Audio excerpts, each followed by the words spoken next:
வணக்கம் நண்பர்களே, welcome to Tamil let's play fantasy YouTube channel. நீங்க நம்ம யூடியூப் சேனலை சப்ஸ்கிரைப் பண்ணாம இருந்தீங்களா, மறக்காம சப்ஸ்கிரைப் பண்ணிட்டு வீடியோ பாருங்க. இன்னைக்கு பிபிஎல்ல 38வது மேட்ச் ஆன Melbourne Renegades versus Brisbane ஹீட்டுக்கான match தான் பார்க்க போறோம். இந்த மேட்ச் வந்து ஜனவரி 18 சனிக்கிழமை காலையில 11:30 மணிக்கு ஸ்டார்ட் ஆகுது. வென்யூ வந்து பாத்தீங்கன்னா டோக்லாண்ட் ஸ்டேடியம் மெல்போர்ன்ல வச்சுதான் இந்த மேட்ச் வந்து நமக்கு வந்து நடக்குது. ஸோ மேட்சோட டீட்டெயில் தெரிஞ்சுக்கிட்டீங்க. அதுக்கப்புறம் டெலகிராம் சேனல் நம்மளுடைய ஃபைனல் டீம் பிளஸ் வீடியோ எடுத்ததுக்கு அப்புறம் ஏதோ ஒரு அப்டேட் வந்தாலும் கண்டிப்பா டெலகிராம் சேனல்ல உங்களுக்கு வந்து ஷேர் பண்ணுவோம். மறக்காம ஜாயின் பண்ணிக்கோங்க. லிங்க் வந்து டிஸ்கிரிப்ஷன் பாக்ஸ்ல இருக்குது. அதே போல நீங்க இன்னமும் ஃபேண்டசி எக்ஸ்11 ஆப்ல ஜாயின் பண்ணாத நண்பரா இருந்தீங்கன்னா மறக்காம ஜாயின் பண்ணிக்கோங்க. லிங்க் வந்து டிஸ்கிரிப்ஷன் பாக்ஸ்ல இருக்குது. உங்களுக்கு எல்லா அப்டேட்டுமே வந்து பாத்தீங்கன்னா சீக்கிரமா கொடுப்பாங்க. எந்த ஒரு ஃபியூச்சர் அப்டேட்னாலும் ஃபர்ஸ்ட் கொடுக்கறது இவங்களா தான் இருப்பாங்க. உங்களுக்கு GST free, TDS free, instant withdrawal ஒரு 5 நிமிஷம் கூட ஆகாது. அந்த மாதிரி வந்து பாத்தீங்கன்னா வெறும் 30 செகண்ட்ல உங்களுக்கு வந்து வந்துடும். எல்லா சீரீஸுக்கும் investment lead report, series lead ரிப்போர்ட்லாம் கொடுக்குறாங்க. ஸோ மறக்காம ஜாயின் பண்ணிக்கோங்க. லிங்க் வந்து டிஸ்கிரிப்ஷன் பாக்ஸ்ல இருக்குது. இப்போ மேட்ச் நம்மளுடைய டோக்லாண்ட் ஸ்டேடியம்ல எப்படி மேட்ச் நடந்திருக்கு அப்படின்னா, நீங்க இந்த பிட்ச் ரிப்போர்ட்டை பார்த்து இந்த லாஸ்டா நடந்த ஒரு 10 மேட்ச் ரிசல்ட்டை பார்த்தாலே உங்களுக்கு தெரியும். இதுலயும் அதே தான் போட்டிருப்பாங்க. இந்த கிரவுண்ட் வந்து பாத்தீங்கன்னா ஒரு ஆவரேஜான வென்யூ தான் அப்படிங்கிற மாதிரி தான் சொல்லியிருக்கிறாங்க. அதே போல லாஸ்ட் ஒரு 11 மேட்ச்ல 10 மேட்ச் வந்து பாத்தீங்கன்னா பேட்டிங் செகண்ட் பண்ண டீம் தான் வின் பண்ணிருக்கு அப்படின்னு. இந்த எல்லா மேட்சும் பாருங்களேன், இந்த ஒரு மேட்ச் தவிர மெல்போர்ன் ஸ்டார்ஸ் வர்சஸ் மெல்போர்ன் ரெனகட்ஸ் மேட்ச்ல மெல்போர்ன் ஸ்டார்ஸ் 165 ரன் அடிச்சாங்க. இந்த மேட்ச்ல மட்டும் ஃபர்ஸ்ட் பேட்டிங் வின் பண்ணாங்க. மீதி எல்லா மேட்சும் 143, இங்க 144, 137, 139, 147, 148, 177, இங்க 78, 62, 63, 62, 64, 42, 43, 62, 56. ஸோ லாஸ்ட் 10 மேட்ச் நீங்க ரிசல்ட் எடுத்துக்கிட்டீங்க அப்படின்னா 2 மேட்ச் மட்டும்தான் பேட்டிங் ஃபர்ஸ்ட் பண்ண டீம் வந்து வின் பண்ணியிருக்கிறாங்க. அதுவும் பாருங்க Melbourne Renegades versus Melbourne Stars match. இதுவும் பாருங்க Melbourne Renegades versus Melbourne Stars match. ஓரளவுக்கு இந்த பிட்ச்ல பேட்டிங் செகண்ட் பண்ற டீமுக்கு நல்லாவே அட்வான்டேஜ் இருக்கு. ஆனா நான் எப்போதும் சொல்றதுதான், ஒரு 10 டீம் போறீங்களா பேட்டிங் செகண்டுக்கு சூப்பரா சப்போர்ட் பண்ணும் அப்படின்னு சொன்னாலும் ஒரு 8 டீம் வரைக்கும் பேட்டிங் ஃபர்ஸ்ட் பண்ற செகண்ட் பண்ற டீமுக்கு போடுங்க. ஒரு 2 டீம் பேட்டிங் ஃபர்ஸ்ட் பண்ற டீமுக்கு வந்து போடுங்க. ஏன்னா அப்பதான் இந்த மாதிரி ரிசல்ட் கிடைக்கிற அன்னைக்கு அந்த 2 டீம் வந்து நம்மள வந்து காப்பாத்தி விட்டுரும். அதனால அந்த மாதிரி கொஞ்சம் கவனமா ட்ரை பண்ணுங்க. மற்றபடி ஒரு ஆவரேஜான பிட்ச் தான். ஒரு 200+ கூட நம்மளால இந்த பிட்ச்ல ஸ்கோர் பார்க்கவே முடியாது. அதிகபட்சம் 140, 150, 160 இந்த 3 இலக்குல தான் ஸ்கோர் வந்துட்டு இருக்கு. ஃபாஸ்ட் வெர்சஸ் ஸ்பின்னர் லாஸ்ட் ஒரு 67 மேட்ச்ல 9,921 பால்ல 486 விக்கெட் ஸ்கோர் பண்ணியிருக்காங்க. இங்க 5,450 பால்ல ஸ்பின்னர் வந்து 266 விக்கெட் ஸ்கோர் பண்ணியிருக்கிறாங்க. ஓரளவுக்கு ஃபாஸ்ட்டுக்கும் ஸ்பின்னருக்கும் ஒத்து போறது நிறைய விஷயங்கள் இருக்கு. பட் இந்த பிட்ச்ல எப்படி சொல்றது, அது நம்மளுடைய கிரவுண்டே வந்து பாத்தீங்கன்னா மூடிடுவாங்க. அதுவே ஒரு பெரிய மைனஸ் தான். எந்த ஒரு இயற்கை காத்து எதுவுமே உள்ள வராதனால பிட்சோட தன்மையே வந்து வேற மாதிரி தான் இருக்கும். அடுத்ததான் நம்ம பார்க்கக்கூடியது ரீசெண்டா யாரெல்லாம் ஃபார்ம்ல இருக்கா அப்படிங்கிறத பாக்குறதுக்கு முன்னாடி பிரிஸ்பன் ஹீட் அவங்க வந்து இந்த மேட்ச் வின் பண்ணா உள்ள போறதுக்கு ஒரு வாய்ப்பு இருக்கு. யாரு கூட? மெல்போர்ன் ஸ்டார்ஸ் வந்து அவங்களுடைய கடைசி 10வது மேட்ச் வந்து தோத்தா பிரிஸ்பன் ஹீட் வந்து உள்ள போவாங்க. ஆனா நம்மளுடைய மெல்போர்ன் ரெனகட்ஸ் கண்டிப்பா அவங்களால குவாலிஃபையர் ஆக முடியாது, டாப் 4 போக முடியாது. ஏன்னா 9 மேட்ச் விளையாண்டு 3 தான் வின் பண்ணியிருக்காங்க. அப்படிங்கும் போது இந்த மேட்ச் வின் பண்ணாலும் 10க்கு 4 அப்படிங்கிறது கண்டிப்பா உள்ள போறதுக்கான வாய்ப்பு கிடையாது. அதனால மெல்போர்ன் ரெனகட்ஸ் தோத்துருவாங்க. அதனால லைன் அப்ல எதுவும் ரொம்ப யங் பிளேயர்ஸ்க்குலாம் வாய்ப்பு கொடுப்பாங்களோ, எப்படினாலும் தோத்துட்டோம் கடைசியா ஒரு மேட்ச் வந்து சின்ன பசங்க ஆடிட்டு போறாங்க அப்படிங்கிற மாதிரி பிளேயர்ஸ் எல்லாம் மாத்தி விடுவாங்களா இல்லையான்னு தெரியல. மற்றபடி பிரிஸ்பன் ஹீட் வந்து ஃபைட் பண்ற டீமோட தான் போவாங்க. ஏன்னா அவங்களுக்கு ஒரு ஹோப் இருக்கு இந்த மேட்சை வச்சு. So Brisbane heat Usman Khawaja last match தான் வந்தாரு, ஒரு 23 ரன் அடிச்சாரு. நாதன் மெக்ஸ்வின்னி நம்ம சொன்ன மாதிரி ஒரு மேட்ச் நல்லா ஸ்கோர் பண்றாரு. இங்க பாருங்க ஒரு 78. அடுத்த மேட்ச் ஒரு ஃபிளாப்பான ரிசல்ட். அடுத்து நல்லா ஸ்கோர் பண்றாரு, அடுத்து 2 மேட்ச் ஃபிளாப். அடுத்து நல்லா ஸ்கோர் பண்ணியிருக்காரு, அடுத்த மேட்ச் ஒரு ஃபிளாப்பான ரிசல்ட் கொடுத்திருக்காரு. அடுத்து லபுஷேக் நல்ல ஒரு ஃபார்ம் ஆனாரு, 77 ரன். லாஸ்ட் மேட்ச் நம்ம வந்து 1 சைடு கிளீன் ஸ்வீப் அடிக்கிறதுக்கு லபுஷேன் வந்து பெரிய ஹெல்ப் பண்ணாரு. அடுத்து அல்சூப் நான் சொன்னேன் ஒரு நல்ல ஒரு ட்ரம்ப் கார்டா ட்ரை பண்ணி பாருங்க அப்படின்னு. லாஸ்ட் மேட்ச்ல ஒரு 39 run plus wicket keeping option பண்ணாரு. ரென்சா அவருடைய எப்போதுமே வந்து பாத்தீங்கன்னா சூப்பரா கான்ட்ரிபியூட் பண்ணிடுவாரு. ஒரு 54, 36, 48, 34, 40ன்னு சொல்லி இந்த டீம்ல ஒரு நல்ல பெர்ஃபார்ம் பண்ண பிளேயர் லிஸ்ட்ல வந்து பேட்டிங்ல வந்து ரென்சாவை சொல்லலாம். அதே போல மேக்ஸ் பிரையன்ட்டும் முதல்ல நல்லாவே ஆனாரு, 36, 35, 77, 72 சொல்லி லாஸ்ட் 2 மேட்சா ஃபிளாப்பான ரிசல்ட் தான் கொடுக்குறாரு. மேபி நீங்க வந்து ட்ரை பண்ணி பார்க்கலாம். மிச்சல் நசீர் சொல்ற லெவலுக்கு பெருசா பெர்ஃபார்ம் பண்ணல. 3 மேட்ச்ல இந்த ஒரு மேட்ச் மட்டும்தான் நல்ல ஃபேண்டசி பாயிண்ட் வாங்கி கொடுத்திருக்காரு. மீதி 2 மேட்சுமே ஃபிளாப்பான ரிசல்ட் தான். சேவியர் பேட்லெட் கண்டிப்பா 4 ஓவர் பிளஸ் 1 விக்கெட் அப்படிங்கிற மாதிரி ஒரு பவுலரா வந்து சேவியர் பேட்லெட் இருக்காரு. ஸ்பெண்டர் ஜான்சனும் அதே மாதிரிதான், கண்டிப்பா 4 ஓவர் நல்ல ஃபார்ம்ல இருக்காரு. எடுத்தா 3 விக்கெட் அந்த மாதிரி 4 விக்கெட் இந்த மாதிரிலாம் எடுத்திருக்கிறாரு. மொத்தத்துல ஒரு 2 மேட்ச் மட்டும் விக்கெட் எடுக்காம போயிருக்காரு, மீதி எல்லா மேட்சும் விக்கெட் எடுத்திருக்கிறாரு. ஸ்வீப்சன் தொடர்ந்து ஒரு 1, 2, 3, 4, 5 மேட்சா விக்கெட் எடுக்கவே இல்லை. அடுத்த ஒரு 2 மேட்சா ஒரு விக்கெட்னாலும் கண்டிப்பா எடுத்து கொடுத்துட்டு இருக்காரு. மேத்யூ ஹூக்மன் பொறுத்த வரைக்கும் ஃபர்ஸ்ட் ஃபுல்லா விக்கெட்டா எடுத்தாரு. இப்போ வந்து பெருசா கொஞ்சம் விக்கெட் எடுக்கிறது இல்லை, பட் நல்ல ஒரு ஸ்பின்னர் ஆப்ஷன்ல இருக்கிறாரு. நமக்கு தெரிஞ்சு 4 ஓவர் கம்ப்ளீட்டா போலிங் பண்ணிடுவார். நீங்க எல்லா மேட்சுமே பாருங்க, இதுல கம்ப்ளீட் பண்ணிட்டாரு, இதுல கம்ப்ளீட் பண்ணிட்டாரு, கம்ப்ளீட்டட். ஒரு 2 மேட்ச் மட்டும்தான் 3 ஓவர் போல் பண்ணியிருக்காரு. அது மேட்ச்ல சீக்கிரம் முடிச்சதா கூட இருக்கலாம், நமக்கு தெரியல. பட் மேக்சிமம் அவருடைய 4 ஓவரை வந்து கம்ப்ளீட் பண்ணிடுவார். அதே போலதான் ஸ்வீப்சனும் ஆல்மோஸ்ட் வந்து பாருங்க எல்லா மேட்சும் கம்ப்ளீட் பண்ணிட்டாரு. அவரும் ஒரு 2 மேட்ச், அதே 2 மேட்ச் தான். அப்போ அந்த மேட்ச்ல தான் எதுவும் பிரச்சனையா இருக்கு, அப்போ சீக்கிரம் முடிச்சிருப்பாங்க. அப்படிங்கும் போது நல்லாவே கம்ப்ளீட் பண்றாங்க 2 ஸ்பின்னர்ஸும். அதே போல இங்க பாத்தீங்கன்னா மார்கஸ் ஹாரிஸ் ரொம்ப எக்ஸ்பீரியன்ஸான பிளேயர், பட் 20 ரன் லாஸ்ட் 2 மேட்சா சிங்கிள் டிஜிட்ல தான் ஸ்கோர் பண்ணி கொடுத்துட்டு இருக்காரு. ஜோஸ் பிரவுன் அப்படிதான், இந்த ஒரு மேட்ச் நல்லா ஆனாரு 66 ரன், மீதி எல்லாம் அடுத்த 3 மேட்சுமே சிங்கிள் டிஜிட்ல தான் ஸ்கோர் பண்ணி கொடுத்துட்டு இருக்கிறாரு. அதுக்கு முன்னாடியும் ஒன்றும் பெருசா ஆடல, 22 ரன் தான் ஹையஸ்ட் ஸ்கோரா வந்து பாத்தீங்கன்னா அடிச்சிருக்கிறாரு. பெருசாலாம் ஒன்றும் ஸ்கோர் பண்ணல, நீங்க பாத்துக்கோங்க. அடுத்து ஜாக் ஃப்ரெஷர் இந்த டீம்ல இந்த சீசன்ல எனக்கு தெரிஞ்சு நல்ல ஃபெயிலியரான ஒரு பிளேயர்னா அது வந்து இவரை சொல்லலாம். விளாண்ட அவருடைய ஹையஸ்ட் ஸ்கோரே 26, அதுக்கு அடுத்தபடியா 21, அதுக்கு அடுத்தபடியா 19. ஒரு ஆஸ்திரேலியா ஓபனர் வார்னருக்கு மாதிரி இவரை பேசினாங்க. டெல்லி கேபிட்டல்ஸ் நல்லா ஆனாரு, பட் இந்த சீசன் அவருக்கு செட்டே ஆகல. விளாண்ட எல்லா மேட்சும் ஒருத்தனால ஃபிளாப் கொடுக்க முடியுமா அப்படின்னா இந்த சீசன் அவர் கொடுத்துட்டாரு.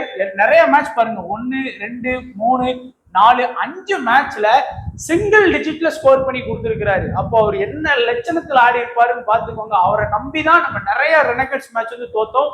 ட்ரம் கார்டா போடுறோம், இன்னைக்கு அடிப்பாருன்னு சொல்லி. ஸோ அதை வந்து மிஸ் பண்ணியிருக்கோம் நம்ம நிறைய. பெத்தேல் சொல்லவே வேணாம், பேட்டிங் பிளஸ் போலிங் நல்லாவே ஆடுறாரு. லாஸ்ட் மேட்ச் 87 ரன், அதுக்கு முந்தின மேட்ச்ல 1 ரன் அடிச்சாலும் 1 விக்கெட் எடுத்தாரு. அதுக்கு முந்தின மேட்ச்ல ஃபிளாப் ஆன ரிசல்ட், அதுக்கு முந்தின மேட்ச்ல 49, 21 ரன் அப்படி சொல்லி நல்லாவே வந்து சூப்பரா பெர்ஃபார்ம் பண்ணிட்டு இருக்காரு. ஜாக் ஃப்ரெஷரை விட பெத்தேல் இந்த சீசன் நல்லா ஆடினாரு. டிம் சைஃபர்ட் முதல்ல ஒரு 3 மேட்ச் சூப்பரா ஆடினாரு, அடுத்த ஒரு 2 மேட்ச் சரியா ஆடல.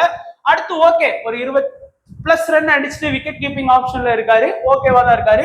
சுதர்லாண்ட் லாஸ்ட் 2 மேட்சாவே தலைவர் வந்து ஃபிளாப்பான ரிசல்ட் தான் கொடுக்குறாரு. அதுக்கு முந்தின மேட்ச் இந்த மேட்ச் நல்லா ஆடினாரு, அதுக்கு முந்தின மேட்ச் 2 மேட்ச் வந்து ஃபிளாப்பான ரிசல்ட் தான் கொடுத்துருக்காரு. ஆனா அதுக்கு தொடர்ந்து ஒரு 3 மேட்ச் 4 மேட்சாவே நல்ல ஃபார்ம்ல தான் ஆடினாரு. ஒரு சில மேட்ச் வந்து மைனஸ் ஆகிறது தப்பு இல்லை, பட் ஒரு பேட்டிங் பிளஸ் போலிங் பண்ணக்கூடிய பெஸ்ட் பிளேயர். அடுத்து ஹாரி டிக்சன் வந்து பெருசா ஆடல, லாஸ்ட் மேட்ச் தான் வந்து அவர் இறக்குனாங்க, 1 ரன் தான் ஸ்கோர் பண்ணாரு. அடுத்து ஃபெர்கசோனில் இனிஷியல் அட்டாக்கர், கண்டிப்பா வந்து பாத்தீங்கன்னா 1 விக்கெட் கேரண்டி அப்படிங்கிற மாதிரி எடுத்து கொடுப்பாரு. டாம் ரோஜர்ஸ் இந்த சீசன்ல எனக்கு தெரிஞ்சு பெஸ்ட் பவுலர் அப்படின்னு சொல்லலாம். ஏன்னா ஒரு மேட்ச் கூட விக்கெட்டே எடுக்காம இருக்குது, விளாண்ட எல்லா மேட்சும் 1 விக்கெட்டாச்சும் கண்டிப்பா எடுத்து கொடுத்திருக்கிறாரு. ஸ்டோ வந்து லாஸ்ட் மேட்ச் தான் உள்ள வந்தாரு, ஒரு நல்ல ஒரு ஸ்பின்னர் ஆப்ஷன், 1 விக்கெட் எடுத்தாரு. ஜாம்பா சொல்லவே வேணாம், கம்ப்ளீட்டா 4 ஓவர் மினிமம் 1 விக்கெட் கேரண்டி அப்படிங்கிற மாதிரி எடுப்பாரு. ஏதாச்சும் ஒரு மேட்ச்ல மிஸ் ஆகும், எல்லாரும் மனுஷங்க தானே, ஏதாவது ஒரு மேட்ச்ல 1 விக்கெட் எடுக்காம போறதுதான், அதுக்கு எதுவும் பண்ண முடியாது. ஸோ இப்போ என்னுடைய கணிப்பு படி இன்னைக்கு நான் வந்து மஸ்ட் பிக் ஆப்ஷன்ல யாரெல்லாம் கொண்டு போகலாம் அப்படின்னு நினைக்கிறேன்னா, ஆல்மோஸ்ட் இந்த பிளேயர்ஸ் வந்து 95% இருந்து 80% வரைக்கும் செலக்டும் பண்ணியிருக்கிறாங்க. அப்படி பார்க்கும்போது ஸ்பென்னர் ஜான்சன் ஒரு நல்ல ஒரு லெஃப்ட் ஆர்ம் ஃபாஸ்ட் பவுலர். அது போக அவர்கிட்ட இருந்து நீங்க கண்டிப்பா 4 ஓவர் வந்து எதிர்பார்க்கலாம். அது எப்போ? இனிஷியல்ல ஓவர் பவுல் பண்ணுவாரு, மிடில்ல பவுல் பண்ணுவாரு, டெத்ல கடைசி 4 ஓவர்லயும் ஒரு ஓவர் அவருடைய ஓவரா இருக்கும். மினிமம் 1 or 2 விக்கெட்ஸ் வந்து நீங்க வந்து கண்டிப்பா அவர்கிட்ட இருந்து நீங்க வந்து ஸ்பென்னர் ஜான்சன் கிட்ட இருந்து எதிர்பார்க்கறதுனால கண்டிப்பா ஃபேண்டசி பாயிண்ட் வந்து இருக்கும் அவர்கிட்ட. அதனால ஃபர்ஸ்ட் பிக் ஆப்ஷன்ல வைக்கலாம். அடுத்து சேவியர் பார்ட்லெட், அவர் வந்து right arm fast bowler, power play attacker. Power பிளேல அவருடைய ஓவர் வந்து 2 ஓவர் இருக்கும். அது போக மிடில்ல ஒரு ஓவர், டெத்ல ஒரு ஓவர், கம்ப்ளீட்டா அவருடைய 4 ஓவரை வந்து பவுல் பண்ணிடுவாரு. குறைந்தது 1ல இருந்து 2 விக்கெட் வரைக்கும் சேவியர் பார்ட்லெட் இருந்தும் நம்ம எதிர்பார்க்கலாம். சோ அதனால ஒரு நல்ல ஒரு மஸ்ட் பிக் ஆப்ஷன்ல அவரை வந்து நம்ம தூக்கி வைக்கலாம். அடுத்தது மேட் ரென்சா, அந்த டீமோட ரொம்ப பொறுமை ஆடக்கூடிய பிளேயர். பெருசா எல்லாருடைய போக்கஸும் ஓ கவாஜாவா, ஓ மெக்ஸ்வினியா, அதுக்கப்புறம் லபுஷேனா அப்படின்னு தான் போகுமே தவிர மேட் ரென்சா மேல வராது. ஆனா நம்ம எப்பவும் சொன்ன மாதிரி அந்த ஒரு 25 ரன்ல இருந்து 35 ரன் வரைக்கும் சாலிடா வந்து பாத்தீங்கன்னா அடிச்சு கொடுப்பாரு. செலக்டட் பெர்சன்டேஜும் ஒரு 85 வரைக்கும் அவர் எடுக்கிறாங்க. ஏன்னா பேட்டிங் வந்து அந்த சீக்கிரமா ஆடுறாரு. ஒரு லெஃப்ட் ஆர்ம் பேட்ஸ்மேன் தான், நல்லா ஸ்லோவாவும் இல்ல ரொம்ப அதிரடியாவும் இல்லாம மீடியமா வந்து பாத்தீங்கன்னா ஸ்கோர் பண்ணி கொடுக்கக்கூடிய ஒரு பிளேயரா இருக்கிறதுனால மேட் ரென்சாவையும் நீங்க வந்து மஸ்ட் பிக் ஆப்ஷன்ல வைக்கலாம். அடுத்ததா ஜேக்கப் பெத்தேல், அந்த டீமோட 6th பவுலிங் ஆப்ஷன்ல இருக்கிறாரு. சோ லெஃப்ட் ஆர்ம் பேட்ஸ்மேனா இருக்கிறாரு, மிடில் ஆர்டரா இருக்கிறாரு நமக்கு. அது போக அந்த டீமோட 6வது பவுலிங் ஆப்ஷன் இருக்கிறதுனால அதிகபட்சம் அவர்கிட்ட இருந்து நீங்க 2 ஓவர் வரைக்கும் எதிர்பார்க்கலாம். 2 ஓவர், அந்த 2 ஓவர்ல ஒரு விக்கெட்டோ இல்ல எக்கனாமி வந்து 2 ஓவர் பவுலிங் பண்ணி ஒரு 10 ரன் கொடுத்திருக்காரு வச்சுக்கோங்களேன், 3வது ஓவர் கொடுக்கறதுக்கு வாய்ப்பு இருக்கு. இல்ல அப்படின்னா அதிகபட்சம் 2 ஓவரோட ஸ்டாப் பண்ணிடுவாங்க. பிளஸ் அவருக்கு வந்து பேட்டிங் பேக்கப் இருக்கு. பேட்டிங் வந்து சூப்பர் ஆடுவார். அவருடைய பிரைமரியா வந்து பேட்டிங் தான், செகண்டரி தான் வந்து பவுலிங் ஆப்ஷன் இருக்கு. அதனால ஒரு பெஸ்ட் பிளேயரா நீங்க வந்து ஜேக்கப் பெத்தேல வந்து உள்ள வைக்கலாம். டாம் ரோஜர்ஸ், நான் ஏற்கனவே சொன்ன மாதிரி மெல்போர்ன் ரெனக்கர்ஸோட பவர் பிளே அட்டாக்கர். முதல் 4 ஓவர்ல 2 ஓவர் பவுல் பண்ணிடுவாரு. அவருடைய கம்ப்ளீட்டா 4 ஓவர் பவுல் பண்ணுவாரு. 2 ஓவர் வந்து இனிஷியல்ல, 1 ஓவர் மிடில்ல, 1 ஓவர் டெத்ல. இது வரைக்கும் அவர் வந்து ஒரு விக்கெட் வந்து வாங்கி கொடுக்காத மேட்சே கிடையாது. அதனால நீங்க மஸ்ட் பிக்கா டாம் ரோஜர்ஸ் வந்து எடுக்கலாம். அதுக்கப்புறம் சுதர்லாண்ட், ஒண்ணு உங்களுக்கு வந்து பாத்தீங்கன்னா பேட்டிங்ல பாயிண்ட் வாங்கி கொடுப்பாரு, இல்லையா உங்களுக்கு பவுலிங்ல வாங்கி கொடுப்பாரு. பவர் பிளே முதல் 4 ஓவர்ல 1 ஓவர் அட்டாக் பண்ணுவாரு, மிடில்ல 1 ஓவர், டெத்ல 1 ஓவர் அப்படிங்கிற மாதிரி எக்ஸ்ட்ரா 1 ஓவர் ஏரியாஸ் ஒரு டைம்ல வந்து பவுல் பண்ணுவாரு. குறைஞ்சது அவர்கிட்ட இருந்து நீங்க 4 ஓவர் எதிர்பார்க்கலாம். பிளஸ் ஒரு கணிசமான பேட்டிங் ஆப்ஷனும் அவர்கிட்ட இருந்து எதிர்பார்க்கலாம். சோ இந்த 4 பேர் யாரெல்லாம்? Spencer Johnson, Xavier Bartlett, Matt Renshaw, Jacob Bethell, Tom Rogers, அடுத்து வந்து வில் சுதர்லாண்ட். இந்த 6 பேருமே ஆல்மோஸ்ட் வந்து உங்க ஆப்போனன்ட்ஸ் எல்லாருமே ஹையா பிக் பண்ணி இருக்கிறதுனால நம்மளும் சேஃபாவும் பிக் பண்ணலாம். பட் மஸ்ட் பிக் ஆப்ஷன்ல நான் சொல்றேன், ஏன்னா எல்லாருக்குமே அந்த ஃபேண்டசி வேல்யூ அப்படிங்கிறது நல்லாவே இருக்குது. அதனால நீங்க தைரியமா வந்து இவங்களை வந்து உங்க டீம்ல எடுக்கலாம். இப்போ முக்கியமா இன்னைக்கு மேட்ச்ல ஸ்மால் லீக் டீம் கிரியேட் பண்றீங்களா அப்படின்னா இந்த பிளேயர்ஸை கொஞ்சம் கவனமா பார்க்கணும். நீங்க ஒரு 55ல இருந்து 75% வரைக்கும் செலக்ட் பண்ணி இருக்கிறாங்க நம்ம ஆப்போனன்ட். நம்ம எப்படிலாம் பாத்தீங்கன்னா மெக்ஸ்வினி ஒரு மேட்ச் அடிச்சா இன்னொரு மேட்ச் அடிக்க மாட்டேங்கிறாரு. பட் லாஸ்ட் மேட்ச் பெருசா ஆகல. அதனால நிறைய பேர் வந்து ஒரு 50% பேர் தான் அவருக்கு இம்பார்ட்டன்ஸ் கொடுத்துருக்காங்க. எப்படி பார்த்தாலும் பாத்தீங்கன்னா இந்த மேட்ச்ல ஒரு 30+ ரன் வரைக்கும் அவர் அடிச்சு கொடுக்கறதுக்கு கண்டிப்பா வந்து பாசிபிலிட்டி இருக்கு அப்படிங்கிற மாதிரிதான் எனக்கு தோணும். சோ அதனால மெக்ஸ்வினியை பொறுத்த வரைக்கும் ஒரு 30+ ரன் அப்படிங்கிறது நல்லா ஆடி கொடுப்பாரு. லபுஷே அவர்லாம் வந்து பாத்தீங்கன்னா நல்ல டெஸ்ட் பிளேயர் அப்படிங்கறதுனால பொறுமையா வந்து முதல்ல ஆடி அதுக்கப்புறம் வந்து ஹிட்டரா யூஸ் பண்ணி அவங்க வந்து ஸ்கோர் அடிச்சிடுறாங்க. அதனால அவர்கிட்ட இருந்தும் நம்ம வந்து ஒரு 30+ ரன் வரைக்கும் எதிர்பார்க்கலாம். பவுலிங் பண்றதுக்கு வாய்ப்புகள் ரொம்பவே குறைவு தான். அடுத்து மிச்சல் நசீர், அவரும் அதே போலதான். ஏன்னா அவரும் வந்து 4 ஓவர் வந்து கம்ப்ளீட் பண்ணிடுறாரு. அவருடைய என்ன லாஸ்ட் மேட்ச்ல கேவலமா பவுல் பண்ணாரு, அப்படி இருந்தும் 4 ஓவர் கொடுத்தாங்க. பிளஸ் பேட்டிங்ல ஒரு 10ல இருந்து 15 ரன் வரைக்கும் அடிச்சு கொடுக்கக்கூடிய வாய்ப்பு கூட இருக்கு. அதனால நசீரும் வந்து ஸ்மால் லீக் ட்ரை பண்றவங்க கொஞ்சம் ட்ரை பண்ணி பார்க்கலாம் நீங்க. ஏன்னா சேவியர் பேர்லெட் அண்ட் ஸ்பென்னர் ஜான்சனுக்கு சப்போர்ட்டிங் பவுலரா இவர் வந்து கண்டிப்பா இருப்பாரு. அடுத்து டிம் சைஃபர்ட் மேட்சுக்கு மேட்ச் வந்து பாத்தீங்கன்னா ஒரு 20ல இருந்து 30 ரன் ஸ்கோர் பண்றாரு. பிளஸ் விக்கெட் கீப்பிங் ஆப்ஷன்ல இருக்கிறாரு டிம் சைஃபர்ட். நல்ல ஒரு ஃபார்ம்ல தான் இந்த பிபிஎல் சீசன் ஆடி இருக்கிறாரு. ரொம்ப ஃபார்ம் அவுட்லாம் கிடையாது. மேட்சுக்கு மேட்ச் வந்து 30, 50, 20 அந்த மாதிரி ஸ்கோர் பண்ணி கொடுக்குறாரு. கம்பேர் டு அந்த டீம்ல உள்ள எல்லா பெரிய பிளேயர்ஸோட நல்லா ஸ்கோர் பண்ணி இருக்கிறாரு. அடுத்து ஃபெர்கசோனி அந்த டீமோட இனிஷியல் அட்டாக்கர். எப்போதுமே அவர் வந்து அந்த இனிஷியல் விக்கெட் எடுக்கிறதுல கில்லாடி. ஒரு விக்கெட் ஆச்சும் உங்களுக்கு வந்து கண்டிப்பா வந்து எடுத்து கொடுத்துடுறாரு. எல்லா மேட்சுமே நீங்க கன்சிஸ்டன்சியா பாத்தீங்கன்னா ஒரு 10 மேட்ச் ஆடி இருக்காருன்னா ஒரு 7 மேட்ச் வரைக்கும் ஒரு விக்கெட் எடுத்து கொடுத்துருவாரு. 3 மேட்ச் வேணா ஃபிளாப் கொடுக்கலாம். ஒருவேளை இன்னைக்கு ரெனகட்ஸோட டாப் ஆர்டர்ஸ் வந்து சரியா ஆடல அப்படின்னா பேட்டிங்ல ஒரு 10 ரன் வரைக்கும் அடிச்சு கொடுத்துருவாரு. அது ஒரு அட்வான்டேஜ். அதுக்கு அடுத்தபடியா ஜாம்பா என்னதான் யார் எக்கேடு கெட்டு போனாலும் அவருடைய 4 ஓவர் ஸ்பின் பவுலிங்கை கண்டிப்பா பவுல் பண்ணிடுவாரு. அது போக மினிமம் நீங்க 1ல இருந்து 2 விக்கெட் வரைக்குமே நீங்க வந்து ஜாம்பா கிட்ட எதிர்பார்க்கலாம். ஒரு 65% பேர் வந்து செலக்ட் பண்ணியிருக்கிறாங்க. ஸோ ஸ்மால் லீக் பிளே பண்றவங்க Nathan McSweeney, Labuschagne, Nasir, Tim Seifert, ஃபெர்கசோனில், அண்ட் ஜாம்பா இந்த 6 பேரையும் கொஞ்சம் கவனமா பார்த்துக்கோங்க. கடைசியா இன்னைக்கு உங்களுடைய ட்ரம்ப் கார்ட்ஸ். இந்த பிளேயரை செலக்ட் பண்ணீங்கன்னா one side win or one side மர்கையா அப்படிங்கிற மாதிரிதான். உஸ்மன் கவாஜாவை பொறுத்த வரைக்கும் ஏற்கனவே சொன்ன மாதிரி நான் என்ன டெஸ்ட் தானே அப்படின்னு நினைச்சு நீங்க லாஸ்ட் மேட்ச் நிறைய பேர் டிராப் பண்ணீங்க. பட் நான் கூட எடுத்திருந்தேன். ஏன்னா அந்த அளவுக்கு ஒரு ஹார்ட் ஹிட்டர் அந்த பவர் பிளேல நல்லா அடிச்சு விளையாடக்கூடிய ஒரு பிளேயர் தான். இன்னைக்கு மேட்ச்லயும் கவாஜா வந்து ஒரு நல்ல ஒரு ட்ரம்ப் கார்டு அவங்களுக்கு இருப்பாரு. என்ன ஒரு பிரச்சனை அப்படின்னா ரெனகட்ஸ்ல வந்து பவுலிங் ஒன்றும் அந்த லெவலுக்கு ஒன்றும் ஸ்ட்ராங்லாம் கிடையாது. அந்த ரோஜர்ஸ் ஓவரையும் ஃபெர்கூஸ் ஓவரையும் கொஞ்சம் சமாளிச்சுட்டாங்க அப்படின்னா கண்டிப்பா கவாஜா கிட்ட இருந்து நம்ம வந்து நல்ல ஸ்கோர் எதிர்பார்க்கலாம். இன்னைக்கெல்லாம் எனக்கு தெரிஞ்சு கவாஜா கிட்ட இருந்து ஒரு 30+ ரன் வரைக்கும் நீங்க சாலிடா எதிர்பார்க்கலாம். மேட் ரென்ஸா வாங்கி கொடுக்கக்கூடிய பாயிண்ட்ஸை கண்டிப்பா கவாஜா வாங்கி கொடுப்பாரு நான் நம்புறேன். ஆனா மேட் ரென்ஸாவோட செலக்டட் பெர்சன்டேஜ் 85, கவாஜாவோட செலக்டட் பெர்சன்டேஜ் 20. அப்போ நீங்க சேஃபா போகணும்னா ரென்ஸாவை தான் எடுத்துட்டு போகணும். நீங்க கொஞ்சம் ட்ரம்ப் கார்டா யூஸ் பண்ணீங்க அப்படின்னா கவாஜாவை எடுக்கலாம். அதே போல மேக்ஸ் பிரையன். ஸோ இவரும் எல்லா மேட்சுமே 30, 70 இந்த மாதிரிலாம் ஸ்கோர் பண்ணியிருக்கிறாரு. இன்னைக்கு மேட்ச்ல கண்டிப்பா எனக்கு தெரிஞ்சு ஒரு 30+ ரன் ஸ்கோர் பண்ணி கொடுக்கறதுக்கு பாசிபிலிட்டி இருக்கு. அதனால ட்ரம்ப் கார்டா யூஸ் பண்ணி பார்க்கலாம். ஆனா எனக்கு தெரிஞ்சு மேக்ஸ் பிரையனை யூஸ் பண்றதுக்கு போல மேத்யூ ஹியூக்மனை கூட நீங்க ட்ரை பண்ணீங்க. ஏன்னா அவருடைய 4 ஓவரை வந்து கண்டிப்பா பவுல் பண்றாரு. ஒரு விக்கெட் எடுத்து கொடுத்துட்டாருன்னு வைங்களேன், அது ஒரு எல்பி ஆகிட்டாருன்னு வச்சுக்கோங்க.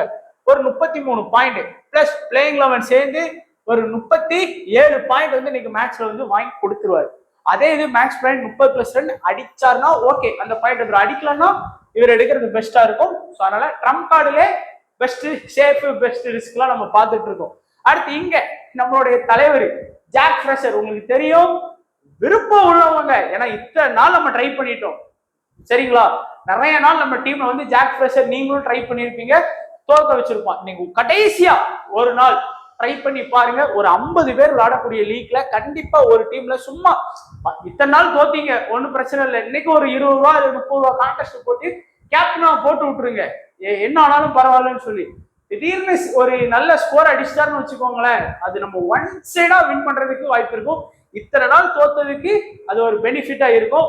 அதுவே அவர் இருக்க ஃபார்மை பார்த்தா ஆடுற மாதிரிலாம் தெரியல. பட் இருந்தாலும் ட்ரை பண்றவங்க, இத்தனை நாள் ட்ரை பண்ணி தோல்வியை சந்திச்சவங்க கடைசியா ஒரு காதனை தோத்தாலும் பரவாயில்லன்னு ட்ரை பண்ணுங்க. ஏன்னா ஒருவேளை நம்ம ட்ரை பண்ண போய் 100 ரன் திடீர்னு அடிச்சிட்டாலும் பாய்ப்பேன். அதனால சொல்றேன். ஜோஸ் பிரவுன் ஒரே ஒரு மேட்ச் தான் 66 ரன், மீதி எல்லா மேட்சுமே 20க்கு கீழே தான் வந்து ஸ்கோர் பண்ணி இருக்கிறாரு. விருப்பம் உள்ளவங்க ஒரு ட்ரம்ப் கார்டா பயன்படுத்தலாம். பட் எனக்கு தெரிஞ்சு இந்த ஸ்ட்ரோங்கிற பிளேயரை வந்து கண்டிப்பா நீங்க வந்து ஒரு ட்ரம்ப் கார்டா ட்ரை பண்ணலாம். ஏன்னா 4 ஓவர் பவுல் பண்றாரு, மினிமம் ஒரு விக்கெட் வந்து உங்களுக்கு கேரண்டி. ஸோ அப்படிங்கும் போது இவர் 30 ரன் அடிச்சு கொடுக்கக்கூடியதை இவர் ஒரு விக்கெட் எடுத்து ஈக்குவல் பண்ணிடுவாரு. ஸோ ட்ரம்ப் கார்டுலேயே பாத்தீங்க அப்படின்னா Usman Khawaja, Matthew Kuhnemann, Jack Fraser, ஸ்ட்ரோ இந்த 4 பேரையும் கொஞ்சம் கவனமா கருத்துல கொண்டு ட்ரம்ப் கார்டா பயன்படுத்திக்கோங்க. இஷ்டத்துக்கு ட்ரம்ப் கார்டை பயன்படுத்தாம கொஞ்சம் பார்த்து கவனமா ட்ரை பண்ணுங்க. ஸோ இப்போ சேஃபான கேப்டன் வைஸ் கேப்டன் இன்னைக்கு மேட்ச்ல யார் உங்களுக்கு சேஃபான கேப்டன் வைஸ் கேப்டன்னா சுதர்லாந்து, ஜேக்கப் பெத்தேல். ஏன்னா 4 ஓவர் பிளஸ் பேட்டிங் பேக்கப் இருக்கு. Jacob Bethell 2 over plus batting பிரைமரியா வச்சிருக்கிறாரு. ஸோ நல்ல ஒரு ஃபேண்டசி வேல்யூவும் இன்னைக்கு அவங்களுக்கு இருக்கு. அப்படிங்கிறதுனால நீங்க 2 பேருமே நல்ல ஒரு கேப்டன் வைஸ் கேப்டன் ஆப்ஷன்ல உங்களுக்கு இருக்கிறாங்க. சேஃபா போற எல்லாருமே அவங்கள கேப்டன் வைஸ் கேப்டனா ட்ரை பண்ணலாம். அதுவே இல்ல ப்ரோ, இன்னைக்கு வந்து நம்ம வந்து பிரிஸ்பன் ஹீட் வின் பண்ணணும் அப்படின்னு நினைச்சு நீங்க டீம் போடுறவங்களா இருந்தீங்கன்னா கொஞ்சம் ஒரு ரிஸ்க் எடுத்து பார்க்கலாம். Spencer Johnson, Xavier Bartlett, so captain vice captain, captain vice கேப்டனா இவங்களை கூட நீங்க அதுல லிஸ்ட்ல வந்து ஆட் பண்ணிக்கலாம். இல்ல இந்த 4 பேரை கூட நீங்க வந்து மாத்தி ஜாயின் பண்ணலாம். உங்களுக்கு வந்து இன்னைக்கு வந்து கேப்டனா எனக்கு வந்து பெத்தேல போடணும்னு தோணுது, வைஸ் கேப்டனா சேவியர் பேட்லெட்டை போட தோணுதுன்னா கூட ஓகே இந்த காம்போல போங்க. இல்ல எனக்கு வந்து சுதர்லாண்டை வந்து கேப்டனாகவும் வைஸ் கேப்டன் ஸ்பென்னர் ஜான்சனாகவும் போடணும்னு தோணுதுன்னா கூட போகலாம், அது உங்களோட விருப்பம். பட் இந்த 4 பேர்ல அவங்க 2 பேர் சேஃப், இவங்க 2 பேர் ரிஸ்க்.